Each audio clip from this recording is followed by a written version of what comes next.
بسم اللہ الرحمن الرحیم نحمدہ و نصلی رسول الکریم اما بعد اعوذ باللہ من الشیطان الرجیم بسم اللہ الرحمن الرحیم۔ میرے عزیز دوستو اور میرے قابل احترام ماں بہن اور بیٹیوں،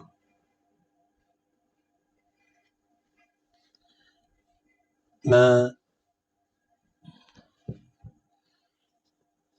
آپ سے کچھ باتیں کرنا چاہتا ہوں۔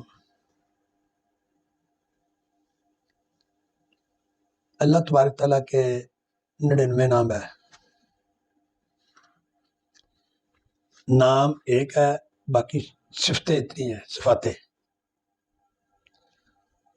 اس میں سے ایک خالق صفت ہے۔ خالق کا معنی ہے بنانے والا۔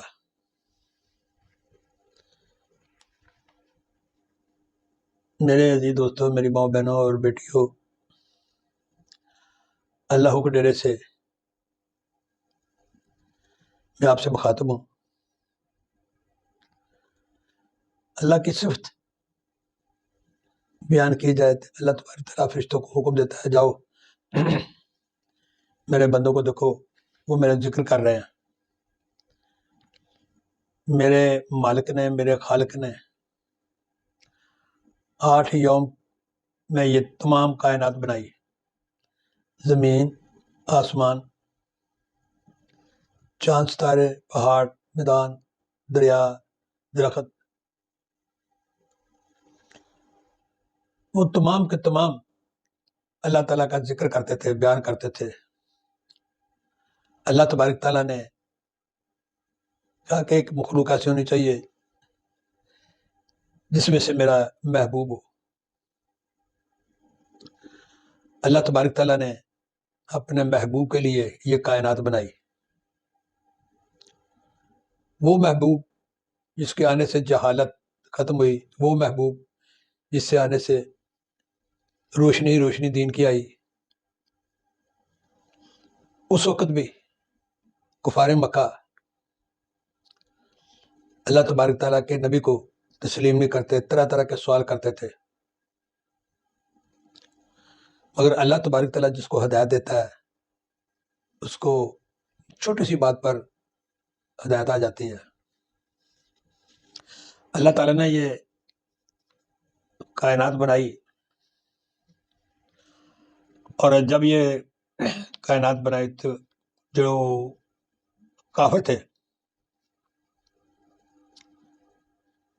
وہ اسی طرح تسلیم کرنے لگے، جیسے بجلی کبھی اندھیرا آ گیا، کبھی روشنی آ گئی، اسی طرح منافقوں کے دل میں کبھی یہ خیال آ گیا کہ اللہ کا وجود ہے، کبھی سوچنے لگا کہ نہیں ہے۔ جنت اللہ تعالیٰ نے بنائی اور ہر قسم کے میوے وہاں بنائے،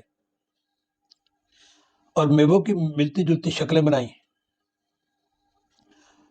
اس میں قرآن پاک میں بہت سی مثالیں پیش کی گئی ہیں، لیکن کبھی مکی اور کبھی مکڑی کی مثالیں پوچھنے لگے۔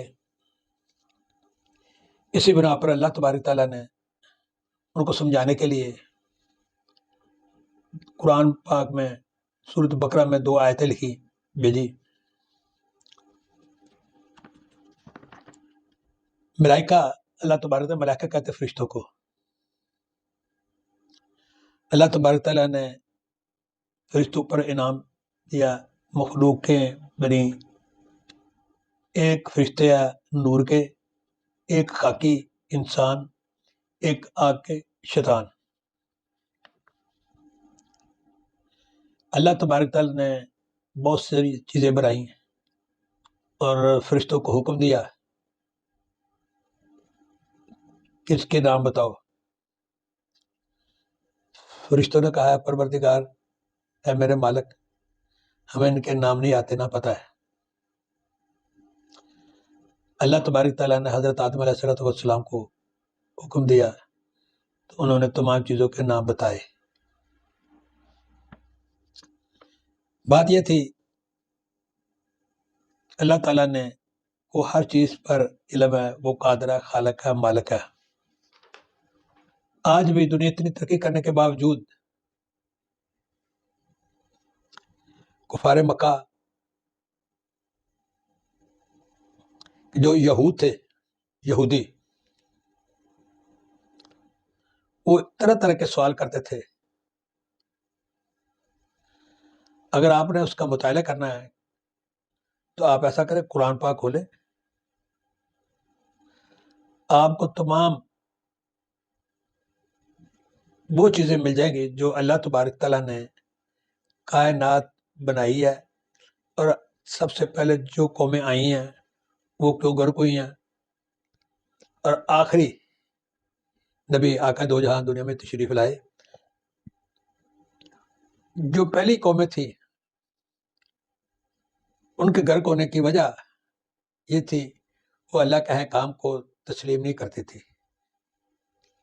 اللہ تبارک تعالیٰ نے فرشتوں کو حکم دیا، کسی کی نسل بگڑ گئی، کسی دھرتی کو الٹا دیا، کچھ غرق ہو گئے. کیوں؟ یہ سب کچھ اللہ کے نبی نے اللہ تعالیٰ سے مانگا تھا کہ میری امتیوں کے ساتھ ایسا نہیں کرنا. اللہ تعالیٰ کے نبی نے دعا مانگی، اے پروردگار میرے امتیوں کی نسل نہ بگاڑنا. اللہ تعالیٰ نے کہا ٹھیک ہے. کہا یا اللہ اس کو دھرتی نہ الٹنی. اللہ نے کہا ٹھیک ہے. کہا یا اللہ اس میں دنگا فساد نہ کرنا. اللہ تعالیٰ نے کہا نہیں، یہ کرتے رہیں گے.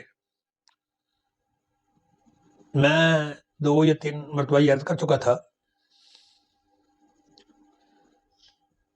کہ جو یہودی ہے وہ اللہ کے نبی کو کیوں نہیں تسلیم کیا؟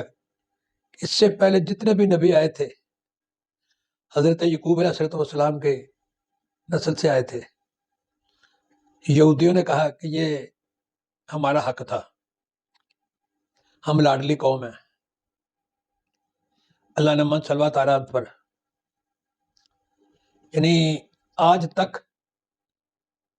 اسی گمنڈ میں ہے کہ ہم اللہ کی لاڈلی قوم ہیں. میرے بھائیوں، میرے عزیز دوستو، اللہ کی لاڈلی قوم وہی ہو سکتے ہیں جو اللہ سے رجوع کرے، جو اللہ کے احکامات کو تسلیم کرے، جو اللہ کے بھیجے ہوئے نبی کو اس کی پیروی کرے. آج جس طرح مختلف فرقہ پرستی چل رہی ہے، جس طرح میرے نبی کو جو انہوں نے حکم دیا وہ تسلیم نہیں کیا جا رہا ہے، پھر ہم یہ سوچتے ہیں کہ پتہ نہیں کاروبار کیوں نہیں چل رہا ہے، پتہ نہیں بیماریوں کیوں نہیں جا رہی. میرے بھائیوں، جب ہم تسلیم ہی کسی بات کو نہیں کریں گے تو اللہ کا تو عذاب آئے گا نا. میں آپ سے یہ گزارش کروں گا کہ آپ اللہ کے عذاب سے ڈریں، 5 وقت کی نماز پڑھیں، کسی کا حق نہ ماریں، ملاوٹ نہ کریں، کسی سے زیادتی نہ کریں، کسی سے ظلم نہ کریں. جب یہ حد سے بڑھ جاتا ہے تو اللہ کا قہر نازل ہوتا ہے. اب حال یہی نظر آ رہا ہے کہ اللہ تبارک تعالیٰ معاف کر دے. اس وقت زلزلے آتے ہیں، طوفان آتے ہیں، مگر قوم کسی بات کو سمجھ ہی نہیں رہی. جب اللہ کے احکامات کو تسلیم نہیں کرے تو اللہ کا قہر تو نازل ہوگا. ہم اللہ تعالیٰ سے یہ دعا کرتے ہیں اللہ تبارک تعالیٰ ہمیں معاف کر دے. اللہ تعالیٰ ہمیں سیدھے راستے چلنے کی توفیق عطا فرمائے. قرآن پاک نور ہدایت ہے اور اس پر عمل کرنے کی توفیق عطا فرمائے. آپ سے یہ اجازت چاہوں گا کہ میری بہنوں، میرے بھائیوں، میری اس ویڈیو کو آپ ایسا کریں، فالو کریں، آپ دین کی باتیں سنیں. اللہ تعالیٰ نے حکم دیا کہ جا کر دیکھو زمین پر میری مخلوق کیا کر رہی ہے. فرشتے کہنے لگے پروردگار ایک خطے میں تیرا ذکر الہی ہو رہا تھا. اللہ کرے واللہ ہو، مجھے میری بزرگی کی قسم، اس کی در و دیوار زمین جو دو بیٹھے ہوئے تھے آدمی سن کو میں نے سب کو معاف کیا. اگر آپ نماز پڑھیں گے، ذکر الہی کریں گے تو اللہ تبارک تعالیٰ کے احکامات کو تسلیم کریں گے تو اللہ تبارک تعالیٰ آپ پر راضی ہوگا تو آپ کی ہر وہ خواہش پوری ہوگی جو آپ کے دل میں ہے. میری یہ دعا ہے کہ اللہ تعالیٰ آپ سب کو، ہم سب کو 5 وقت نماز پڑھنے کی توفیق عطا فرمائے. السلام علیکم.